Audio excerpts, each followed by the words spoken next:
Hi everyone, welcome to electrical wings. मैं हूं आपका दोस्त हरेश और आज के सेशन में हम सीखने वाले हैं कॉन्टैक्टर के बारे में।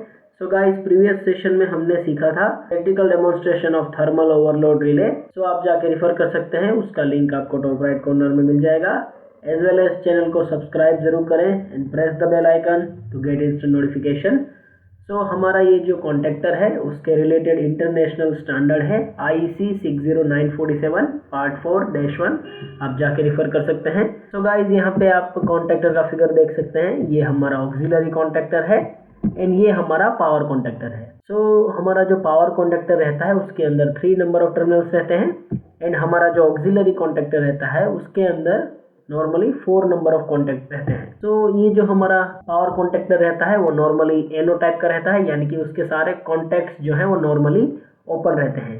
जैसे ही कॉन्टैक्टर पिकअप होता है सारे कॉन्टैक्ट जो है वो NC यानी कि नॉर्मल क्लोज हो जाते हैं।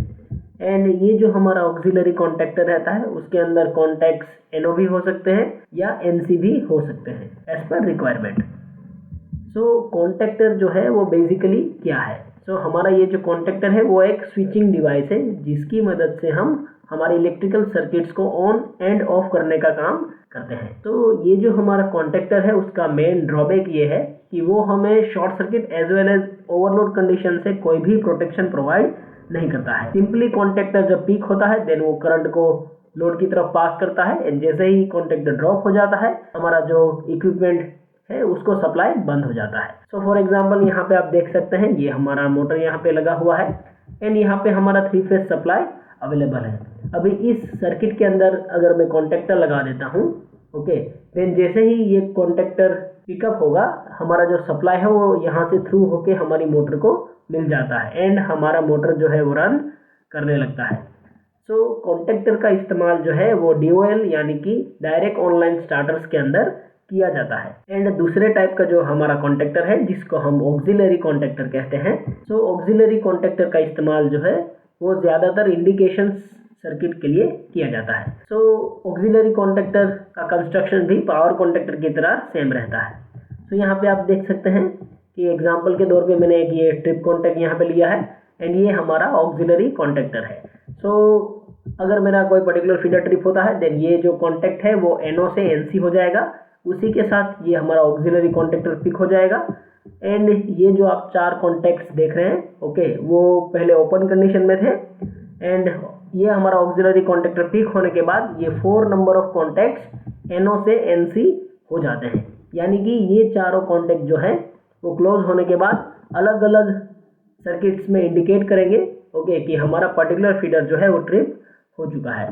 सो ऑक्सिलरी कॉन्टैक्टर जो है वो हमारा पावर कॉन्टैक्टर की तरह ही रहता है, बस उसका जो करंट कैरी करने का जो कैपेसिटी रहता है वो कम रहता है। तो ये जो हमारा कॉन्टैक्टर है वो अंदर से कैसा रहता है, उसका कंस्ट्रक्शन कैसा रहता है, तो वो यहाँ पे आप देख सकते हैं।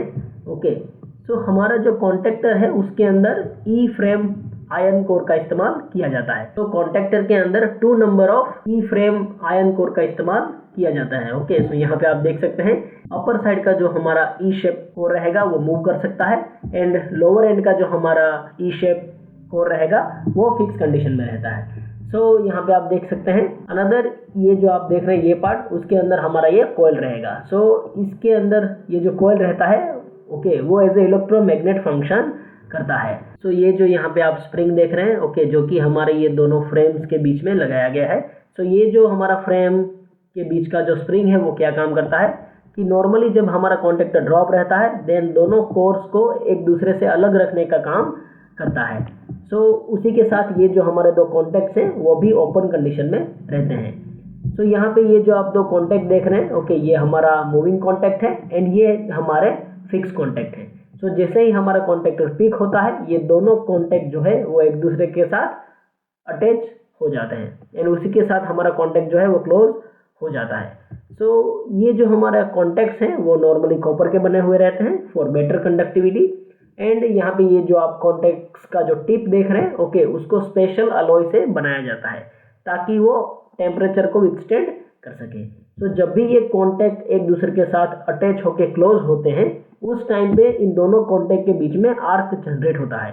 सो आर्क जनरेट होने की वजह से क्या होता है कि हाई टेम्परेचर हो जाता है। सो टेम्परेचर को विथस्टैंड करने के लिए ये जो हमारा कॉन्टैक्ट्स है उसके टिप को स्पेशल अलॉय से बनाया जाता है। तो ये जो हमारा कॉन्टैक्टर है उसके अंदर मेन पार्ट्स हो गए ई फ्रेम कोर्स 2 नंबर्स ऑफ, ये हमारा इलेक्ट्रोमैग्नेट कॉइल हो गया, ओके, एंड ये हमारा स्प्रिंग हो गया जो कि हमारे दोनों ई फ्रेम कोर को एक दूसरे से अलग रखता है ड्रॉप कंडीशन में, एंड ये हमारे कॉन्टैक्ट्स हो गए। तो ये सारा जो है वो इम्पोर्टेंट पार्ट्स हैं हमारे कॉन्टैक्टर के।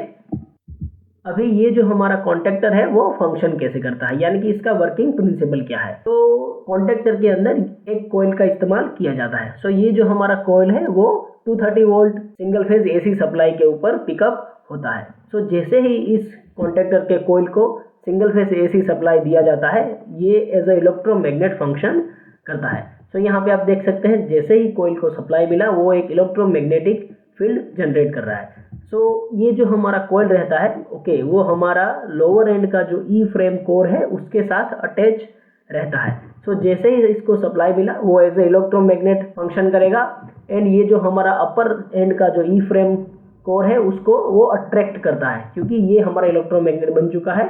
देन अपर फ्रेम को ये अपने तरफ अट्रैक्ट करता है एंड उसके साथ जो है वो अटैच कर लेता है। सो यहाँ पे आप देख सकते हैं जब हमारा कॉन्टैक्टर ड्रॉप था देन दोनों फ्रेम एक दूसरे से अलग है, ओके, जब हमारी कॉइल को सप्लाई मिला देन उसकी वजह से क्या हुआ कि अपर एंड लोअर दोनों फ्रेम एक दूसरे के साथ अट्रैक्ट होने की वजह से अटैच हो चुके हैं। सो इस तरह से हमारा कॉन्टैक्टर जो है वो फंक्शन करता है। सो जैसे ही ये दोनों कोर एक दूसरे के साथ अटैच हो जाते हैं, हमारा जो पावर का जो फ्लो है वो एक लाइन से लेके यानी कि वन एंड से लेके दूसरे एंड तक फ्लो होने लगता है, ओके। तो यहाँ पे आप देख सकते हैं जब ये दोनों कॉन्टैक्ट एक दूसरे के साथ अटैच कंडीशन में है उसी टाइम पे उनके बीच का जो ये स्प्रिंग है वो कंप्रेस हो चुका है। सो जब भी इस कॉइल को सप्लाई मिलना बंद हो जाएगा, ये जो कंप्रेस्ड कंडीशन में जो स्प्रिंग है वो रिलीज होने का ट्राई करेगा। सो उसी के साथ क्या होगा कि हमारा ये जो दोनों कोर है जो कि पहले एक दूसरे के साथ अटैच था वो एक दूसरे से अलग हो जाएंगे, एंड उसी के साथ हमारा ये जो कॉन्टैक्ट्स हैं वो एक दूसरे से ओपन हो जाते हैं, यानी कि एनो कंडीशन हो जाता है कॉन्टैक्ट्स के अंदर। सो इस तरह से हमारा कॉन्टैक्टर जो है वो वर्क करता है। सो कॉन्टैक्टर्स जो है वो 2 टाइप के रहते हैं, ओके, यहाँ पे आप पावर कॉन्टैक्टर देख सकते हैं एंड ये हमारा ऑक्सिलरी कॉन्टैक्टर है। सो पावर कॉन्टैक्टर का जो करंट कैपेसिटी है वो अबाउट 600 एम्प्स तक रहता है, यानी कि वो ज़्यादा हैवी लोड्स को कैटर कर सकता है। एंड हमारा ये जो ऑक्सिलरी कॉन्टैक्टर रहता है वो 6 एम्पियर तक का जो लोड है उसको कैटर कर सकता है। बाकी इन दोनों कॉन्टैक्टर्स का जो कंस्ट्रक्शन है एंड वर्किंग प्रिंसिपल जो है वो सेम रहता है। So that's for today guys, I hope you learn something new. Please like, share and subscribe. Stay tuned for learning. अगर आपको कोई डाउट है देन आप कमेंट सेक्शन में पूछ सकते हैं, एज वेल एज आपको वीडियो कैसा लगा वो भी आप कमेंट में बता सकते हैं। So thank you very much guys.